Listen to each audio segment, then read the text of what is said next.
to the tribes people across the land from the many different shades that the organic land has reclaimed the birthright and is asserting that birthright, and that eventually, because we followed the oral tradition to the letter and without fail, they're going to have to surrender this corporate fiction's control back to the tribes. Right. And they'll have to make this publicly known so that we know that we are in the reconstruction of tribal governments across the land, and that there's about to be some changes taking place and a whole lot of shaking going on as we celebrate from coast to coast for 2025. All of that stuff is coming to fruition faster than we can see with the naked eye because we experience it in real time. But it's like it's showing itself up in phases and stages. Like they reported a couple months ago that the Fed had lost track of $545 billion. Wow. That shows incompetence to handle the financial function for another fiscal year from these clowns. And they're showing us the failings of the system. They've been showing us bank branches closing. They've been showing us police stations closing, Right. which was a response to the letter, Mm-hmm. right? And then you seeing different jurisdictional controls being taken in certain places. All this is just showing you that these events is taking place in real time. Remember we was talking about the UN trucks on the trains and all that? Yeah. Right, because they all remember in the letter it told them to take it all back. Yeah. Yeah. Give it to the clans. So I guess the last question I'm gonna ask you, Rod, and we're gonna get out of here. Somebody asked, they said, make sure you ask Rod this question, and I almost forgot to ask you. They said, okay, we talked about the gold coming back when Trump got the gold on the cargo planes. What did they take that gold? Did they take it back to Fort Knox? Did they take it underground? Did they take it to a vault? I mean, what did they take it? That gold. I'm not 100% sure, but I have an opinion. I believe that they would have took it at one of the underground installations in Colorado because that's where infrastructure is being secured from. Mm-hmm. And normally, when you securing the infrastructure from a place, you guarding something of high value in the place that you're trying to keep most secure. Right. Right. So that's why I believe that they have the gold at the moment. Yeah, but they ain't, what they ain't gonna tell us is they ain't all our gold. They was just with the percentage, like 10, like less than 2 or 3% of our. It wasn't even a marker on our level of gold. It's a whole city of gold underground. Man, look, they be. You remember that movie with Nicolas Cage? Yeah, National Treasure. That's the national treasure. That's Big Mama Bank. Yeah. You seen them go underground between, I think it was between Philadelphia and DC, and he found that big old underground cavern full of all. That's Big Mama money. Yeah, the Knights of Templar. Look, what they ain't gonna tell you is it's a group of Knights of Templars that hold loyal to Big Mama, and then it was two fraction of them. One held loyal to Big Mama, and that's the ones that's turning this shit back over right now. The ones that held loyal to the hell, because it was a group that held loyal to the Pope. Then it was another group that started marrying some of Big Mama's daughters, and they had children by them. So they really held alliance with Big Mama, and they show that in the Assassin's Creed in their video game of how these dudes they were coming over and married into our tribe, these Knights of Templar, and then they started helping fighting against the other ones. Because you just said that some of the cowboys and the Indians were fighting against the cavalry. And I'm thinking the ones that was fighting against the cavalry, there was those Templars who had came over and was allowed to mix in with us, and they were like family. Right. Well, when they came over as Vikings. Okay. And they today we call them Hell's Angels. Uh-huh. But that's the horseback riding nomads that was commissioned by Big Mama to roam the land as long as they stayed to themselves and kept their business, their tribal business and their clan. And Right. the government infiltrated them to get into their tribal business, and that's why they end up making allegiances to get from under that infiltration. That's how they was taking down their leadership. And a lot of these guys, they be saying because they bikers, they racist, and nothing could be more further from the truth. Right. Because some of these bikers will stick up for you quicker than some of these brothers Right. will. That's Because right. they didn't done it for me. That's right. So some of them, they wanted to keep their tribal business in their tribes. I mean, whatever happened with the bikers, stay among the bikers, and it's not outsiders' Right. business. Right. And the government forced their way in to put their business outside of the bikers community. That's deep.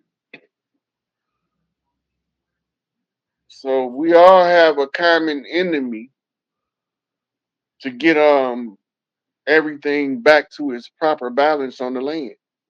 Uh-huh. So those came over after they was chasing Scotta and Scotia. Uh-huh. They pulled them out the Abbey over there and put them on the ships and sailed them over here. That's who they was looking for when they took Sacagawea back to Europe, Uh-huh. because they thought she was one of those royal daughters, and they found out when they examined her, she didn't have the right blood. Hold on. Was it Sacagawea or Monteoka, Pocahontas? Because Sacagawea is Ben York's wife. Yeah, they took her over there because they wanted to see if she was the rightful heir, Uh-huh. Uh-huh. right? And they had some kind of test that they did on her to determine she wasn't the one, Uh-huh. right? Yep. Pocahontas, that's a name of an actress. Yep. Pocahontas means she be playing. Right. Yeah. That means Yeah. she just playing the part.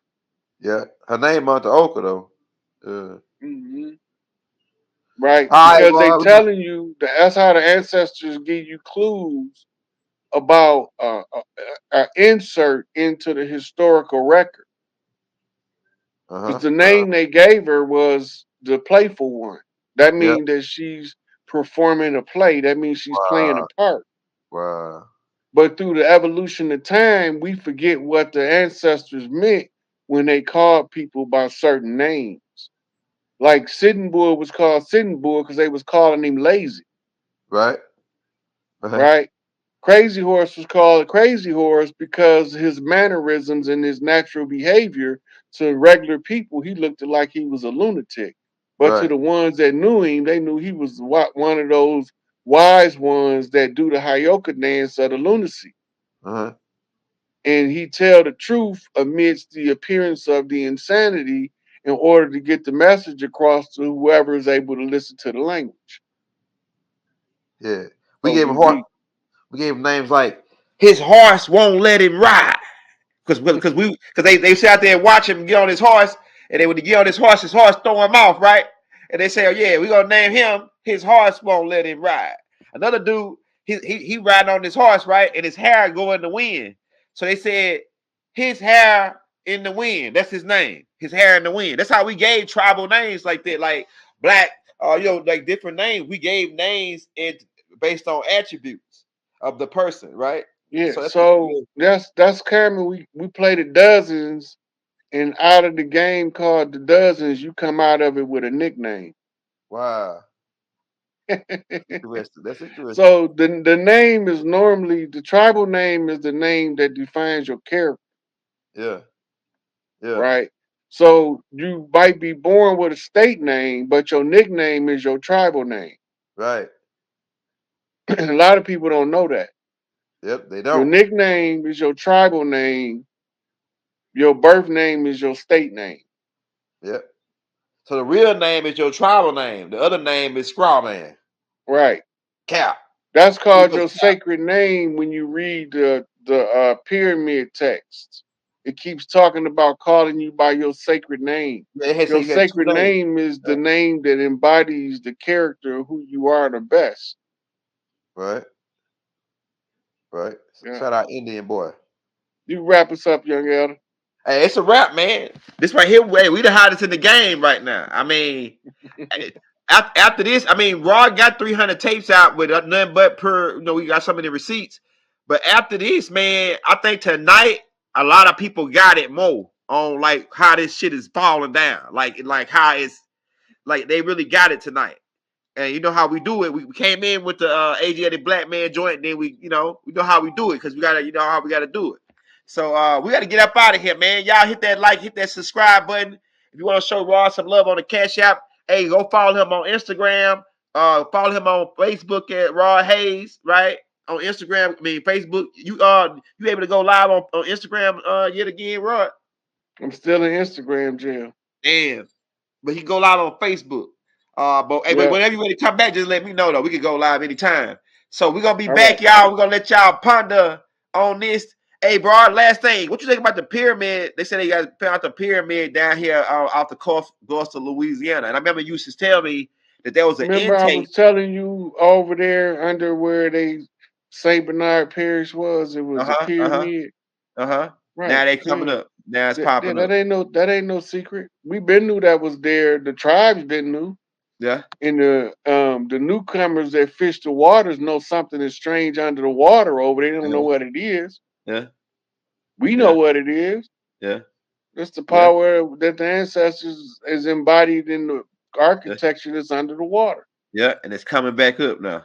All this shit coming back up to full blast. Yeah. And then what did the prophecy say? That Atlantis would rise again. Damn, there you go. There you And go what right else there. supposed to rise again? The city of Moo? The South. Yeah. The South, They said the South will rise again, and Atlantis will rise again, and they both rising simultaneously. And Australia is significant.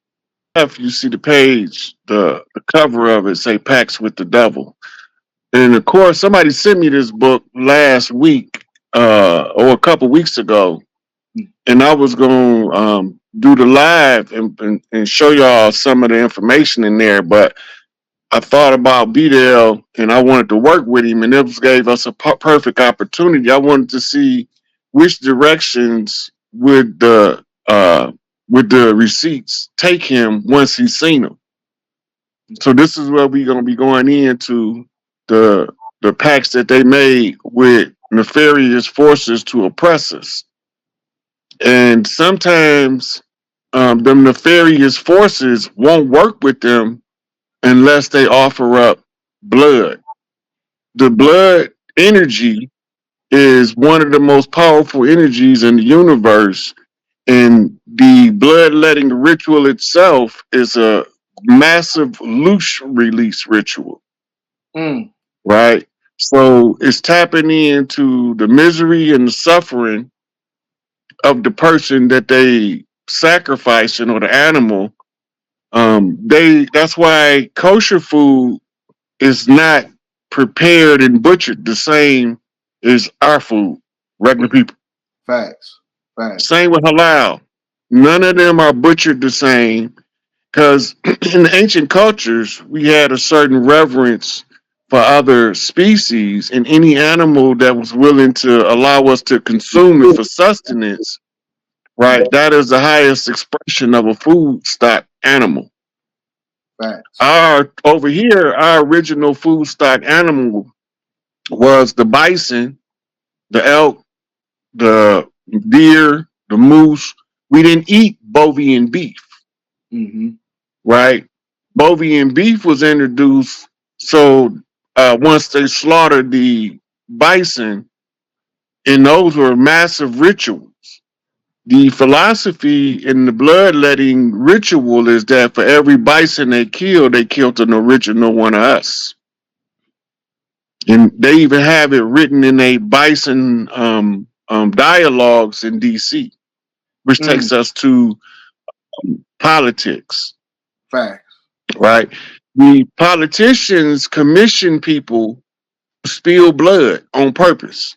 And to deceive us, they send people that look like us, but they ain't us, to ensure that we spill each other blood. There's a whole I forgot to look it up, Bidel, but there's this cup, and it's a track record of the blood they spill for the time they here. If we spill each other blood, that don't go against them. Okay. That's why they promote us spilling each other blood. But if one of them spill our blood, they only can spill so much, and then that brings their whole reign to an end. So there's a church, old church in Europe, and this church has what's called the Grail Cup.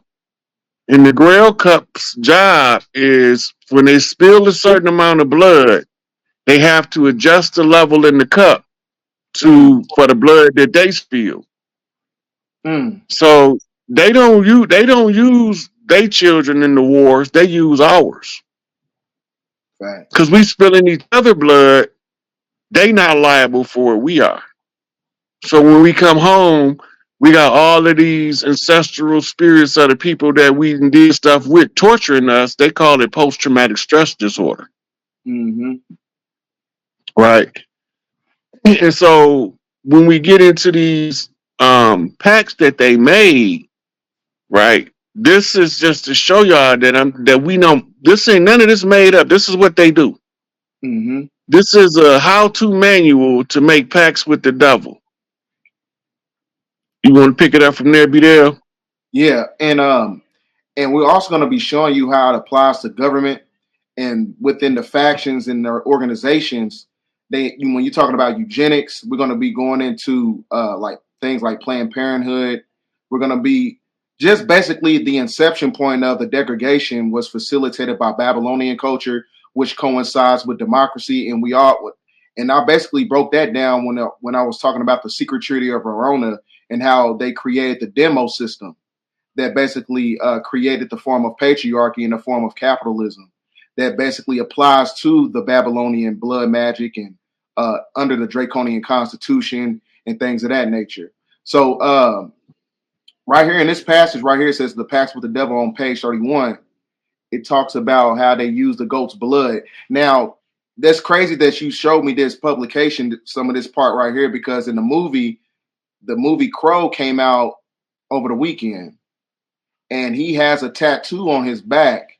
He had a goat, and he had the 666 ether around it that basically applies with the devil contract, the blood contract, in order to get his loved one, the woman that he's showing on this illustration right here. So the basis of the movie is all about blood rituals in order to make a pact with certain entities that don't take corporeal form to the point where he's able to perpetuate this form of a sacrifice. And also, when you look at the color spectrum of red and pink, I told you in the last transmission that red and pink also applies to the number 9. The number 9, which is finality of the demo system that overthrew the restoration of the matriarch.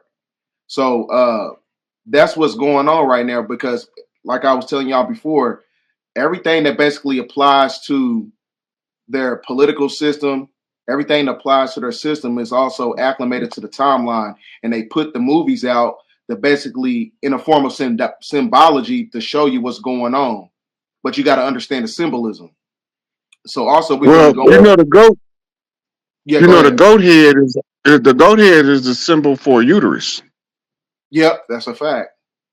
That's a Right. fact. So when they're talking about spilling the goat blood, this take you back to the South to what they call red gravy, sacrificial blood of the missus. Right. And if you go back to early colonial America, they didn't have the movie theaters. They had what's called minstrel theaters. Right. That's where they did the plays, and all of those things was done through the minstrels. And then So what stuck out the most in these parts that you've been checking out? The most that I got out of it, I'm looking for this certain publication that shows you how it basically ties into government And also within the infrastructure on how they use our biological fluids, which is a form of transgressive art, and they use that as a form of incantations and things of that nature. So I've seen Right. that applies to this to that part of the publication. Let me see. And I also, when you go and get into the sex magic aspect of it, you can see why the great majority of the people within the infrastructure of media and celebrities and things of that nature, that's another way to make these blood packs by way of the biological fluids of, because I forgot his name, Aleister Crowley. They used to use it as a Mm-hmm. form of elixir, the man and the woman's biological fluids or sexual fluids. Okay, so right here in the publication, it says what is significant about the delusion, what has recurred throughout the human history is called the blood libel. So that's also applied to liberalism, and we all know that liberalism is also a branch of democracy.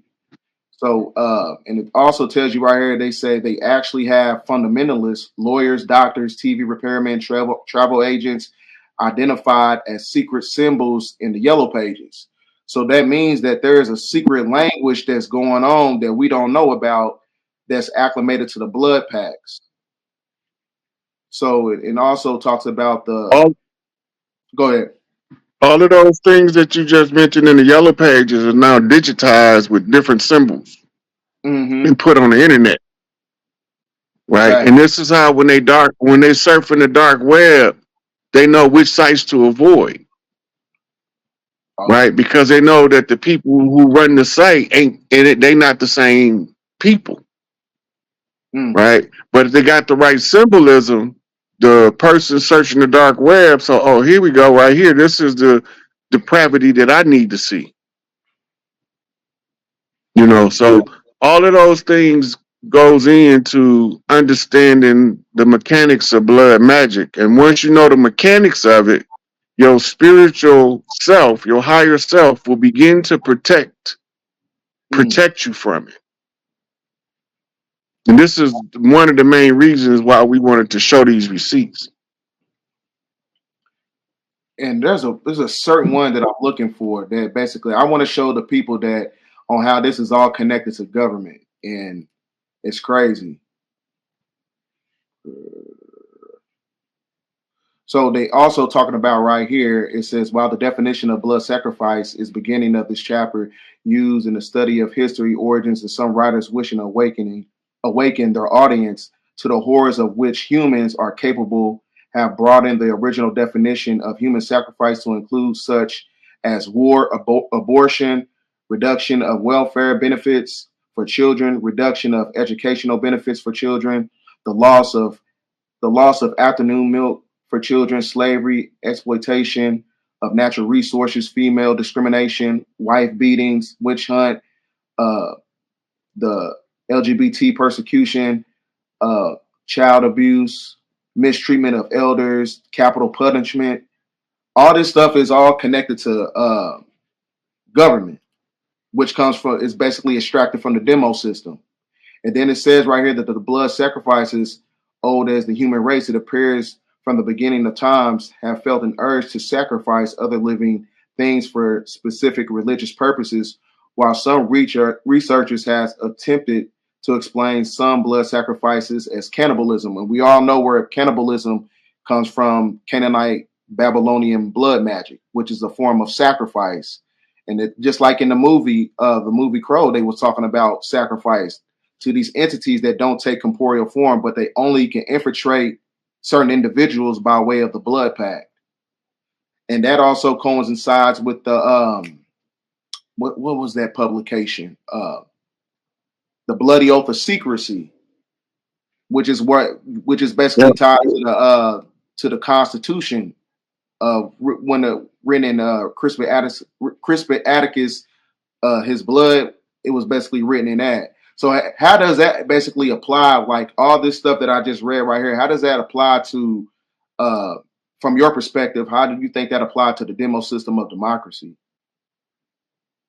Well, it's not the system is the application of the underlying sorcery. In Okay. this case, they using the democratic system or the demon system Mm. to keep us participating in these rituals. Would you happen to have that picture of the DNC in the Chicago River? Oh, I'm about to get. I gotta send it. I'm about to send it to myself right now. I forgot all Okay, about so while you doing that, they have had dyed the Chicago River red, it. Hmm. which is also one of the Mosaic plagues on Egypt.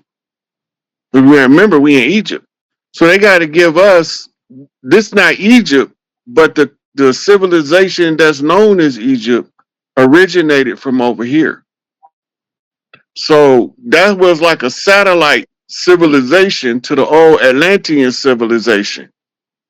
This not ancient Kemet, this ancient Atlantis, but all of the stuff in Kemet came from the Atlanteans, Facts. right? So they using these systems, the blood magic, the money magic, and the sex magic, and they get to participate in them. The abortion ritual is a blood right, right?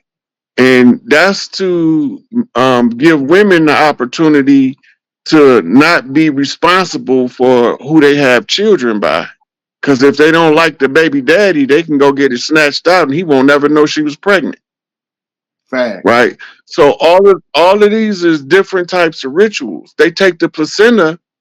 The placenta is more valuable to them than the aborted fetus because they finna use all kind of magic on it. They finna put it in the cosmetics. They finna put it in food colorings and all kind of stuff and call it natural ingredients. They are natural, Right. but all of this is the system. The maintenance of the system is to compel as many people as possible to participate in the systemic bloodletting rituals, the blood rites. Hold on. I'm about to drag it over here. All right. So when they turned, they said that the DNC dyed Chicago River Red to celebrate abortion. Even the That was women that got abortion don't celebrate it. right. That's what people are not paying attention to. The women who for whatever reason, some of them for they can't afford to take care of a child, they got to have an abortion. Some of them is they too young to have a child, they have an abortion. All of the women that have abortions, some of them are tormented by that, Mm-hmm. which is also part of their blood rituals to cause these issues. This was only a week ago, less than a week ago. Facts. So everything right now, like according to their timeline, it's like it's divine, divination that's taking place. So, what I'm saying that we definitely not making this up because they put everything in these publications. And I'm looking for a certain publication, how it shows you about how they talking about it in the education system as well. It might be under the part where they're talking about the uses of blood magic in the church. Oh yeah, and okay, I think I know what you're talking about. All right, I think it's this right here. It talks about the sacrifices in the early Hebrew days in the New Yeah. Testament. So Russian. this a lot of Christians are unwitting dupes is what they call them. An Mm, unwitting dupe is somebody who don't have a clue that they tricked into something that they've been tricked into, and they're so dedicated to it that they will defend it, never knowing what they defending. right. Right? Can you blow that up some more? I want people to see this part because we finna go into this part about the religious dogma of the. Okay.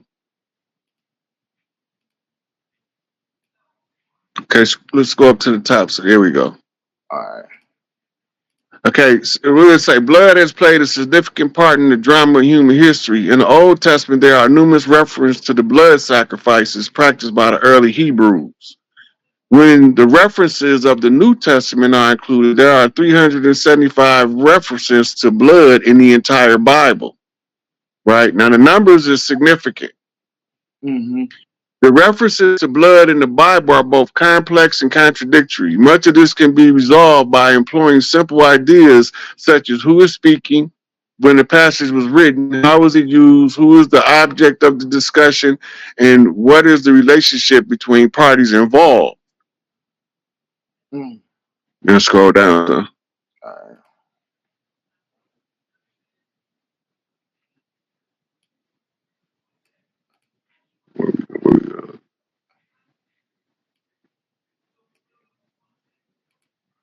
I'm trying to find where we was at so I can pick up. Oh, okay. I'll scroll down too far. Yeah, after the 375 references. Right. Then it said The parties involved, and re- sometimes. sometimes the blood sacrifice is of a supreme good, and at other times is of a supreme evil. Frequently, it is used metaphorically, as in the case of the Eucharist, and the interpretation depends on whether the blood sacrifice and blood were considered good or evil, and for whom. Right? Mm. For the sake of exercise, compare the four following passages from the Bible. So then he give us four different biblical references about blood being used in the Bible for comparative analysis on how the blood is being used, what is being used for, what's the goal, who they doing it for, all that stuff in the Bible would tell you, Mm. right? So biblically, the ones who want the most blood is Yahweh, Yep. So that basically applies to right? the Tetragrammaton as well. And they, and our in the I forgot the Mm-hmm. upload. They use the sigil system of the Tetragrammaton, and they use it in the form of incantation, and they entrap the energy around of a circle when they do these blood pacts.